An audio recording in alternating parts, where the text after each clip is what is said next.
عليكم.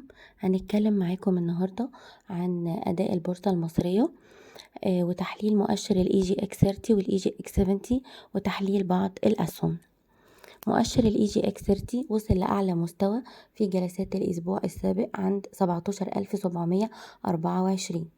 أدنى مستوى وصله عند 17113 ليغلق عند مستوى 17488. الدعم الحالي بتاعي 17113. طبعا الكسر بتاعه بيكون سلبي. المقاومة الحالية بتاعتنا 17764. اختراقها بيكون إيجابي لهدف جديد عندنا خالص، قمة جديدة 18000 ثم 18400. أما مؤشر ال EGX70 وصل لأعلى مستوى عند 3021. أدنى مستوى وصله 2900 ليغلق عند مستوى 2990.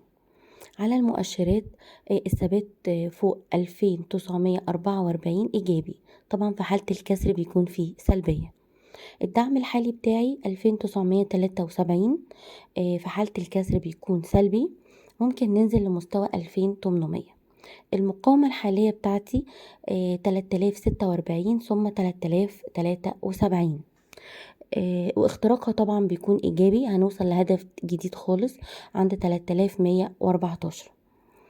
هنتكلم معاكم بعد كده على دعوم ومقاومات بعض الأسهم. عندنا طبعا سهم زي سهم البنك التجاري، وده سهم رئيسي في المؤشر. على المؤشرات الثبات فوق 55.89 إيجابي. المقاومة بتاعته الحالية 57.64 قرش. اختراقها طبعا بيكون إيجابي لهدف 59.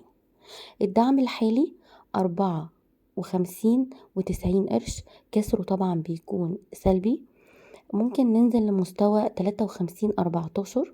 عندنا في السهم ده منطقة جاب في منطقة 52.88. في حالة كسر الدعم ممكن ننزل نغطي الجاب ده.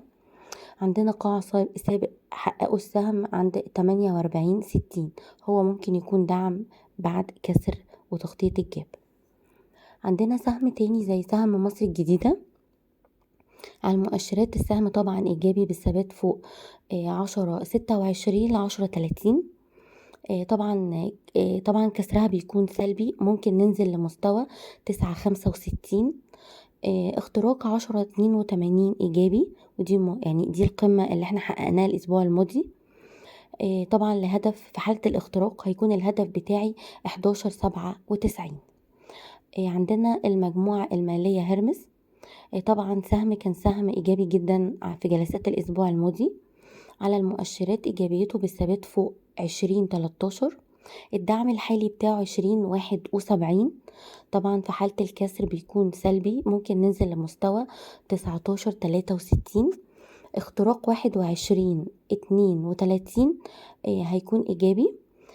طبعا الهدف بتاعي هيكون 23.78 ثم 27.20، ودي قمم جديدة لسه السهم طبعا محققهاش.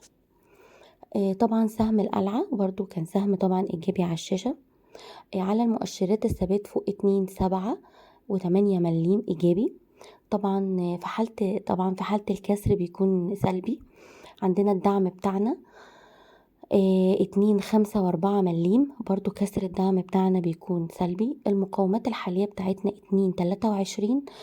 طبعا في حالة اختراقها والثبات فوقها هنوصل لمستوى 2.46. عندنا سهم حديد عز. طبعا السهم برضو كان على جلسات الأسبوع الماضي كان برضو حقق إيجابية. على المؤشرات الثبات فوق 26.97 قرش إيجابي.